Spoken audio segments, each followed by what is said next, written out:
राम राम दोस्तों, आप सबका मेरे चैनल प्रो बजलो में स्वागत है। आप सबको नाग पंचमी की ढेर सारी बधाई। स्कंद पुराण के अनुसार नाग पंचमी पर नागों की पूजा करने से सभी मनोकामनाएं पूर्ण होती हैं। पुराणों में यक्ष, किन्नर और गंधर्वों के वर्णन के साथ साथ नागों का भी वर्णन मिलता है। भगवान विष्णु की शैया की शोभा भी शेष नागराज बढ़ाते हैं। भगवान शिव के अलंकरण में वासुकी की महत्वपूर्ण भूमिका है। योग सिद्धि के लिए जो कुंडलिनी शक्ति जागृत की जाती है उसको सर्पाणी कहा जाता है। पुराणों में भगवान सूर्य के रथ में 12 नागों का उल्लेख मिलता है जो क्रमशः प्रत्येक मास में उनके रथ के वाहक बनते हैं। इस प्रकार अन्य देवताओं ने भी नागों को धारण किया। ज्योतिष मान्यता के अनुसार नाग पंचमी पर की जाने वाली पूजा से राहु केतु के बुरे प्रभाव और काल सर्प दोष की मुक्ति मिलती है। जीवन में सुख, समृद्धि और सुरक्षा की प्राप्ति होती है। दोस्तों, आइए जानते हैं नाग पंचमी का महत्व। नाग पंचमी का विशेष रूप से पुराणों और धार्मिक ग्रंथों में वर्णन है। इसे लेकर मान्यता है कि नागों की पूजा से विषैले सर्पों से बचाव होता है और जीवन में उन्नति और समृद्धि आती है। भविष्य पुराण के अनुसार पंचमी तिथि नागों को अत्यंत प्रिय है और उन्हें आनंद देने वाली है।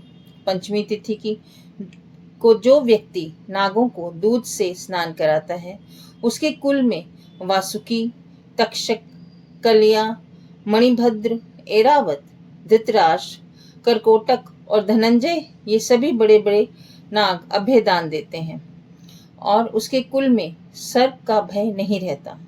मान्यता है यदि सुबह शाम भगवत स्मरण के साथ अनंत और वासुकी आदि पवित्र नागों का नाम स्मरण भी किया जाता है तो सर्वत्र विजय प्राप्त होती है। आइए जानते हैं नाग पंचमी का पूजा शुभ मुहूर्त। नाग पंचमी पर पूजा का सबसे शुभ मुहूर्त सुबह 5:47 से लेकर 8:27 तक का है और नाग पंचमी पर दोपहर का शुभ मुहूर्त दोपहर 12:13 से 1 बजे तक का है। नाग पंचमी पर प्रदोष काल में पूजा का शुभ मुहूर्त शाम 6:33 से रात 8:20 तक का है। दोस्तों, आइए जानते हैं पूजा विधि। नाग पंचमी के दिन सुबह स्नान आदि से निवृत्त होकर शिवालय में पूजा अर्चना करें और फिर व्रत का संकल्प करें। इसके बाद घर के मेन गेट, घर के मंदिर और रसोई के बाहर के दरवाजे के दोनों तरफ खड़िया से पुताई करें और कोयले से नाग देवताओं का चिन्ह बनाएं।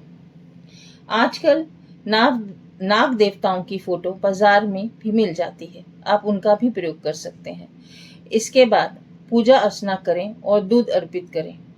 घर के नाग देवताओं की पूजा करने के बाद खेतों या फिर ऐसे स्थान पर दूध का कटोरा रखते हैं जहां सांपों का आना संभव हो। नाग देवता की पूजा में सेवई और चावल बनाएंगे। फिर देवताओं की दूध और जल से स्नान करवाएं और धूप, दीप, नैवेद्य अर्पित करें। इसके बाद सच्चे मन से नाग देवताओं का ध्यान करें और फिर आरती करें। आरती करने के बाद नाग पंचमी की कथा का पाठ भी करें। आइए दोस्तों, जानते हैं नाग पंचमी की कथा। श्रावण मास के शुक्ल पक्ष की पंचमी तिथि को नागों की पूजा के संदर्भ में एक कथा है जिसमें नागों की पूजा के कारण का उल्लेख मिलता है।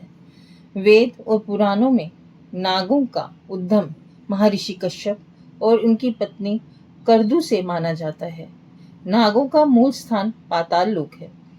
भविष्य पुराण की कथा के अनुसार एक बार देवताओं और असुरों ने समुद्र मंथन से 14 रत्नों में उच्चे श्रव नामक अश्व रत्न प्राप्त किया। ये अश्व अत्यंत श्वेत वर्ण का था। उसे देखकर नाग माता कद्रू तथा विमाता विंता दोनों में अश्व के रंग के संबंध में वाद विवाद होने लगा।